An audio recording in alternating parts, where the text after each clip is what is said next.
PM Modi और गृह मंत्री अमित शाह के नेतृत्व में भारत ने दुनिया में एक अलग ही पहचान बनाई है। विकसित भारत की जो संकल्पना इस देश ने की है, पीएम मोदी और गृह मंत्री अमित शाह ने उससे भी सुंदर, सशक्त और समर्थ भारत देने का प्रण लिया है। पिछले कई दशकों तक भारत ने यह अपेक्षा की जाती थी कि वो हर मुद्दे पर स्पष्टीकरण दे।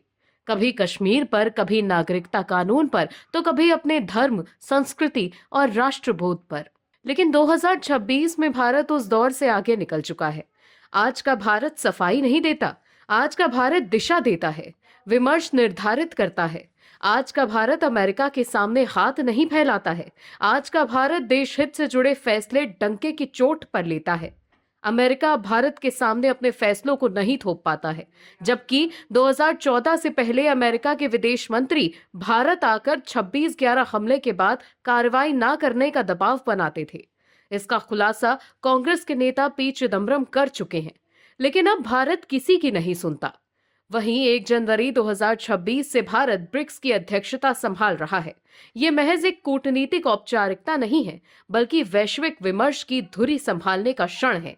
जहां अमेरिका नेतृत्व खोने की बेचैनी में है, जहां यूरोप अपनी पहचान और ऊर्जा संकट से जूझ रहा है, वहीं भारत स्थिरता और विश्वास का आधार बनकर उभरा है। वही एक समय था जब राष्ट्रवाद को पिछड़ेपन का पर्याय बताया गया। भारत को समझाया गया कि सेक्युलर और आधुनिक दिखने के लिए अपनी जड़ों से दूरी बनानी होगी। बीजेपी और संघ की मूल भावना में सेवा, समर्पण और त्याग है। इसी के माध्यम से भारत सुशासन की बुनियाद तैयार करने में सफल हुआ है। पीएम मोदी ने वामपंथ के वैचारिक उग्रवाद से देश को मुक्त करने के लिए नक्सलवाद मुक्त भारत का अभियान आरंभ कर दिया है, जिसे गृह मंत्री द्वारा विस्तार कर दिया जा रहा है। ये समझना बहुत आवश्यक है कि नक्सलवाद से मुक्ति का अभियान किसी विचारधारा का एजेंडा नहीं, बल्कि सुशासन द्वारा समाज में हिंसा, निरंकुशता को समाप्त करने का प्रण है। एक दशक पूर्व नक्सलवाद, आतंकवाद की जो घटनाएं प्रतिदिन हमारे जीवन का हिस्सा बन चुकी थी, वो पिछले एक दशक में लगभग 60% कम हुई हैं। लेकिन फिर भी राहुल गांधी और विपक्ष के लोग मोदी सरकार के हर फैसले की आलोचना करने में लगे हैं। वहीं अब मनरेगा के स्वरूप में बदलाव कर इसे नए नाम वीबीजी राम जी के तहत आगे बढ़ाने की कोशिश ने सियासी बहस को और तेज कर दिया है। कांग्रेस ने इसे मनरेगा की आत्मा पर हमला बताते हुए इसके खिलाफ देशव्यापी आंदोलन छेड़ने का ऐलान किया है। अब यह आंदोलन ग्रामीण भारत में राजनीतिक पकड़ दोबारा मजबूत करने की कांग्रेसी रणनीति का अहम हिस्सा है। लेकिन आप दर्शक अगर वीबीजी राम जी कानून के समर्थन में हैं, तो कमेंट में जी राम जी जरूर लिखिए, ताकि कांग्रेस और विपक्ष को यह संदेश जाए कि देश के लोग पीएम मोदी के साथ खड़े हैं और कांग्रेस की दाल यहां नहीं गलने वाली। इस खबर में आगे बताएंगे आपको सब कुछ डिटेल में कि कैसे कोर्ट से आई खबर से कांग्रेस और गांधी परिवार की नींदें उड़ गई हैं और कैसे विपक्ष हो गया है एक्सपोज। तो बने रहिए हमारे साथ अंत तक और देखते रहिए हमारी ये खास रिपोर्ट। साथ ही आप दर्शकों से विनम्र निवेदन है कि अगर अब तक आपने हमारे चैनल को सब्सक्राइब नहीं किया है तो अभी कर लीजिए। दर्शकों, वामपंथी जड़ों वाली दिल्ली की जवाहरलाल नेहरू यूनिवर्सिटी में पीएम नरेंद्र मोदी और केंद्रीय गृह मंत्री अमित शाह पर आपत्तिजनक नारेबाजी के खिलाफ विश्वविद्यालय प्रशासन ने कार्रवाई की है। विश्वविद्यालय प्रशासन ने वसंत कुंज पुलिस थाने को पत्र लिखकर बीएनएस की संबंधित धाराओं के तहत नारेबाजी करने वाले छात्र छात्राओं पर एफआईआर दर्ज करने की मांग की है। दरअसल दिल्ली दंगा 2020 के साजिशकर्ता उमर खालिद और शर्जील इमाम की सुप्रीम कोर्ट में जमानत खारिज होने के बाद कुछ छात्र छात्राओं ने बेहद आपत्तिजनक, उत्तेजित और भड़काऊ नारे लगाने शुरू कर दिए थे। इस घटनाक्रम को सुप्रीम कोर्ट की प्रत्यक्ष अवमानना बताते हुए विश्वविद्यालय प्रशासन ने कहा है कि आपत्तिजनक नारे जानबूझकर लगाए गए थे। ये कोई अनजाने में हुई अभिव्यक्ति नहीं थी, बल्कि सचेत दुर्व्यवहार को दर्शाती चीजें हैं। विश्वविद्यालय ने इसे लोकतंत्र के खिलाफ बताते हुए गंभीर धाराओं में एफआईआर दर्ज करने की पुलिस से मांग की है। वहीं मद्रास हाईकोर्ट की मदुरई बेंच ने जस्टिस जीआर स्वामीनाथन के उस आदेश को सही ठहराया जिसमें थिरुपरनकुंद्रम हिल पर दीपाथून पर कार्तिकेय दीपम जलाने की इजाजत दी गई थी। कोर्ट ने स्टालिन के नेतृत्व वाली डीएमके सरकार की कड़ी आलोचना की। साथ ही सरकार ने कानून व्यवस्था की समस्या के दावों को खारिज करते हुए इसे बेबुनियाद और राजनीति से प्रेरित बताया। आपको बता दें कि कांग्रेस डीएमके और कई दूसरे विपक्षी दलों ने कार्तिकेय दीपम मामले में फैसला देने वाले मद्रास उच्च न्यायालय की मदुरई पीठ के न्यायाधीश जीआर स्वामीनाथन को पद से हटाने का प्रस्ताव लाने संबंधी नोटिस बीते 9 दिसंबर को लोकसभा अध्यक्ष बिरला को सौंपा था। वहीं बीजेपी ने इस प्रस्ताव को कांग्रेस, डीएमके और अन्य पार्टियों का न्यायपालिका पर अभूतपूर्व और खतरनाक हमला करार दिया था। बीजेपी का कहना है कि इस कदम से संवैधानिक संस्थाओं और बहुसंख्यक समुदाय के धार्मिक अधिकारों के प्रति उसके रवैये को लेकर गंभीर चिंताएं पैदा होती हैं। कांग्रेस के नेता राहुल गांधी एक बार फिर एक्सपोज हो गए हैं। कांग्रेस के नेता हर राज्य में एक दूसरे से लड़ रहे हैं, लेकिन चुनाव में हार के बाद राहुल गांधी वोट चोरी का आरोप लगा रहे थे। बिहार में भी कांग्रेस की करारी हार हुई थी, जिसके बाद कांग्रेस के नेता वोट चोरी की ओर इशारा कर रहे थे, लेकिन अब कांग्रेस के नेता ही एक दूसरे की पोल खोल रहे हैं। मधुबनी में कांग्रेस के प्रदेश अध्यक्ष राजेश राम और पूर्व सीएलपी लीडर शकील अहमद खान के कार्यक्रम के दौरान उस समय अफरा तफरी मच गई जब पार्टी कार्यकर्ताओं के दो गुटों के बीच झड़प हो गई। कार्यक्रम स्थल पर पहले कहासुनी हुई, जो देखते ही देखते धक्का मुक्की और लात घूसों तक पहुंच गई। दोनों गुटों के बीच पार्टी झंडा में लगे डंडों से भी मारपीट हुई, जिससे कुछ देर के लिए कार्यक्रम बाधित हो गया। बताया जा रहा है कि बिहार विधानसभा चुनाव में हार की समीक्षा को लेकर जिला स्तर पर यह बैठक बुलाई गई थी। इसी दौरान टिकट बंटवारे में कथित मनमानी को लेकर नाराज कार्यकर्ता आपस में भिड़ गए। प्रदेश अध्यक्ष राजेश राम और पूर्व विधायक दल नेता शकील अहमद खान लगातार कार्यकर्ताओं को समझाते रहे, लेकिन स्थिति पर तुरंत काबू नहीं पा सके। डिप्टी मेयर एवं कांग्रेस नेता खान ने बताया कि टिकट वितरण को लेकर कुछ कार्यकर्ता नाराज थे। सभी कांग्रेस के ही लोग हैं और बातचीत से ही समाधान निकलना चाहिए था। उन्होंने कहा कि टिकट सूची का अंतिम फैसला दिल्ली से हुआ था। दर्शकों, एक तरफ तो राहुल गांधी अडानी और अंबानी पर निशाना साधते हैं, वहीं दूसरी तरफ जब राजस्थान में कांग्रेस की सरकार थी तब उस वक्त गहलोत सरकार अडानी के साथ डील कर रही थी। वहीं तेलंगाना के सीएम रेवंत रेड्डी ने भी अडानी के साथ बैठक की थी। वहीं अब बीजेपी ने एक और खुलासा कर बड़ा धमाका किया है। दरअसल बीजेपी के राष्ट्रीय प्रवक्ता प्रदीप भंडारी ने आरोप लगाया है कि कांग्रेस के नेता पाखंड कर रहे हैं। उन्होंने कहा कि राहुल गांधी रैलियों में अमीरों को निशाना बनाते हैं, लेकिन कांग्रेस के बड़े नेता सुप्रीम कोर्ट में एक बड़े कॉरपोरेट ग्रुप का बचाव करते हैं। भंडारी ने बताया कि वरिष्ठ वकील पी चिदम्बरम ने सुप्रीम कोर्ट में अडानी ग्रुप की तरफ से पैरवी की। ये दिखाता है कि एक तरफ मंच पर राजनीति हो रही है तो वहीं दूसरी तरफ कोर्ट में व्यापारिक मामले सुलझ रहे हैं। बीजेपी नेता प्रदीप भंडारी ने राहुल गांधी पर जमकर हमला बोला है। बीजेपी के राष्ट्रीय प्रवक्ता प्रदीप भंडारी ने सोशल मीडिया प्लेटफॉर्म एक्स पर लिखा है कि राहुल गांधी जहां एक तरफ अपनी रैलियों में अमीरों पर निशाना साधते हैं तो वहीं दूसरी तरफ कांग्रेस के बड़े नेता सुप्रीम कोर्ट में एक बड़े कॉरपोरेट ग्रुप का बचाव कर रहे हैं। वरिष्ठ वकील पी चिदम्बरम ने सुप्रीम कोर्ट में अडानी ग्रुप की तरफ से पैरवी की। ये दिखाता है कि एक तरफ मंच पर राजनीति हो रही है तो वहीं दूसरी तरफ कोर्ट में व्यापारिक मामले सुलझाए जा रहे हैं। बीजेपी प्रवक्ता प्रदीप भंडारी ने खास तौर पर पी चिदम्बरम का उदाहरण दिया। उन्होंने बताया कि चिदम्बरम ने सुप्रीम कोर्ट में अडानी ग्रुप का पक्ष रखा। भंडारी ने इस बात पर भी जोर दिया कि ये स्थिति कांग्रेस की कथनी और करनी में अंतर को दर्शाती है। उन्होंने कहा कि ये एक तरफ मंच पर होने वाली राजनीति और दूसरी तरफ अदालतों में सुलझ रहे व्यापारिक मसलों के बीच का अंतर स्पष्ट करता है। वहीं दूसरी तरफ कांग्रेस सांसद राहुल गांधी को केंद्रीय गृह मंत्री अमित शाह के खिलाफ आपत्तिजनक टिप्पणी के मामले में सुल्तानकोट की एमपी एमएलए कोर्ट ने तलब किया है।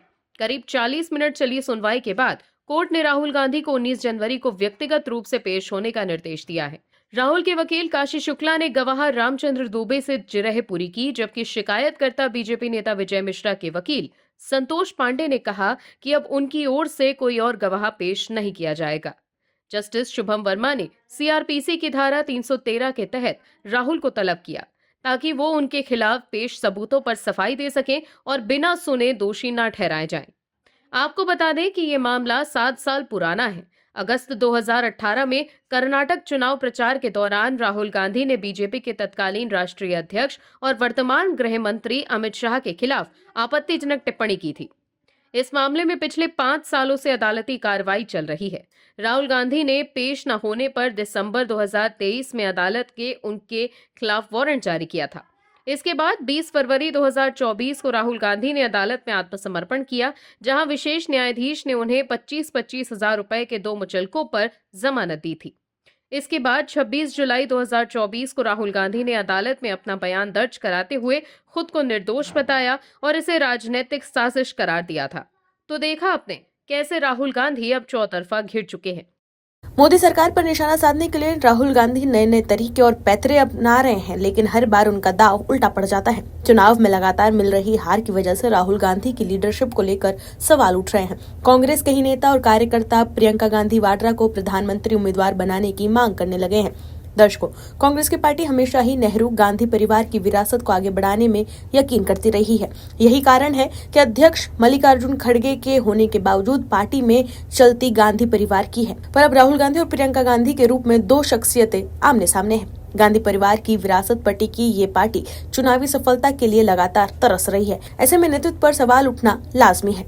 पिछले 2 दशकों से कांग्रेस पार्टी प्रत्यक्ष या परोक्ष रूप में राहुल गांधी के नेतृत्व में है। ऐसे में हर बड़ी असफलता के बाद कार्यकर्ताओं के बीच से आवाज आती है, प्रियंका लाओ, कांग्रेस बचाओ। लेकिन इससे पहले ही राहुल गांधी ने ऐसी चाल चलने की कोशिश की थी ताकि उन पर सवाल न उठे। पार्टी राहुल गांधी की वजह से हार रही है। लगातार हो रही कांग्रेस की हार को लेकर राहुल गांधी ने चुनाव आयोग पर ठिकड़ा फोड़ने की कोशिश की। उन्होंने वोट चोरी को लेकर आरोप लगाया, एटम बम और हाइड्रोजन बम फोड़ने की कोशिश की थी। लेकिन अब इसके चपेट में गांधी परिवार ही आ गया और कोर्ट में सोनिया गांधी की चिंता बढ़ गई है। दर्शकों, दिल्ली की एक अदालत ने कांग्रेस नेता सोनिया गांधी को एक याचिका पर अपना जवाब दाखिल करने के लिए 7 फरवरी तक का समय दिया है। ये याचिका एक मजिस्ट्रेट के उस आदेश को चुनौती देती है जिसमें 1983 में भारतीय नागरिकता प्राप्त करने से 3 साल पहले उन्हें मतदाता सूची में शामिल करने के आरोप की जांच करने से इनकार कर दिया था।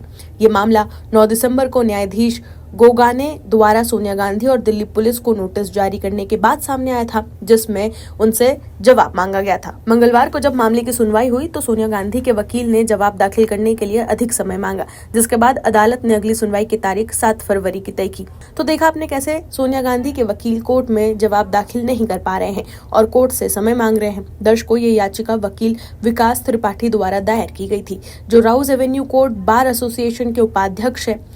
11 सितंबर के मजिस्ट्रेट आदेश में उनकी शिकायत खारिज कर दी गई थी। अदालत ने कहा था कि शिकायत इस तरह से तैयार की गई थी कि वो कानूनी रूप से अस्थिर, सार में अपर्याप्त और इस मंच के अधिकार क्षेत्र से परे आरोपों के माध्यम से अदालत को अधिकार क्षेत्र प्रदान करने के उद्देश्य से थी।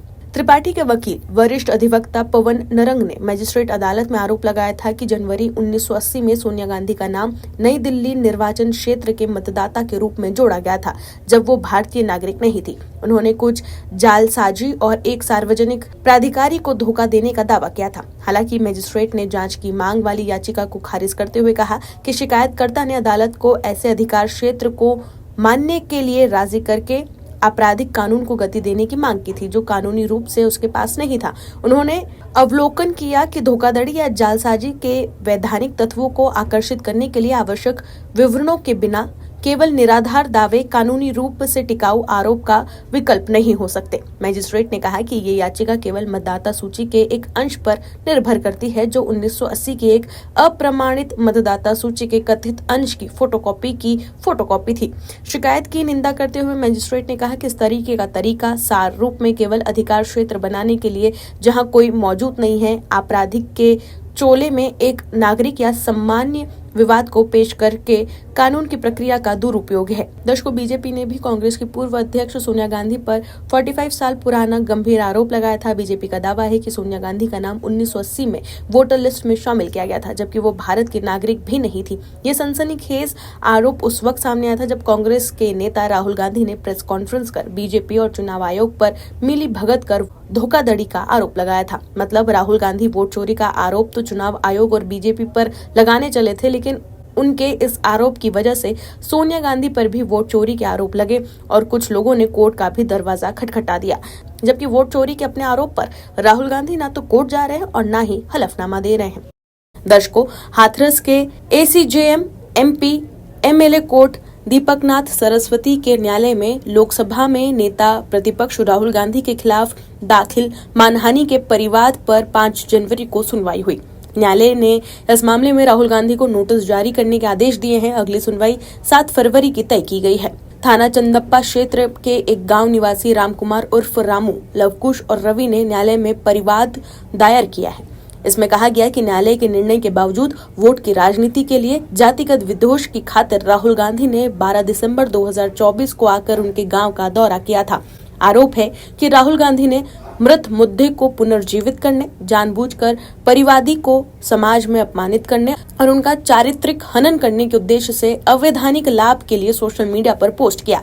आरोप है कि उन्होंने न्यायालय के निर्णय का पूर्ण ज्ञान और जानकारी होने के बावजूद दोष मुक्त हुए युवकों को गैंग रेप का आरोपी बताया था। न्यायालय ने विपक्षी को संज्ञान पर सुनने के लिए नोटिस जारी करने के आदेश दिए हैं। वहीं दूसरी तरफ दिल्ली स्थित कांग्रेस मुख्यालय के उद्घाटन पर भारत के विरुद्ध भाषण देने के मामले में कांग्रेस नेता राहुल गांधी समेत पार्टी के 6 वरिष्ठ नेताओं की ओर से एमपी एमएलए मजिस्ट्रेट आलोक वर्मा की कोर्ट में अधिवक्ता प्रांशु अग्रवाल ने वकालतनामा दाखिल किया है। साथ ही परिवाद पर विपक्षियों की तरफ से आपत्ति दाखिल करने के लिए समय की मांग भी की गई है। न्यायालय के समक्ष ये परिवाद एडवोकेट निपेंद्र पांडे ने सांसद कांग्रेस पार्टी के राष्ट्रीय अध्यक्ष मल्लिकार्जुन खड़गे, राज्यसभा सदस्य सोनिया गांधी, राज्यसभा सदस्य केसी वेणुगोपाल, लोकसभा सदस्य प्रियंका वाड्रा एवं कांग्रेस राज्यसभा सदस्य जयराम रमेश के विरुद्ध 9 दिसंबर 2025 को न्यायालय में दाखिल किया था। Bureau report OMH news. आप दर्शकों से विनम्र निवेदन है कि चैनल को सब्सक्राइब जरूर करें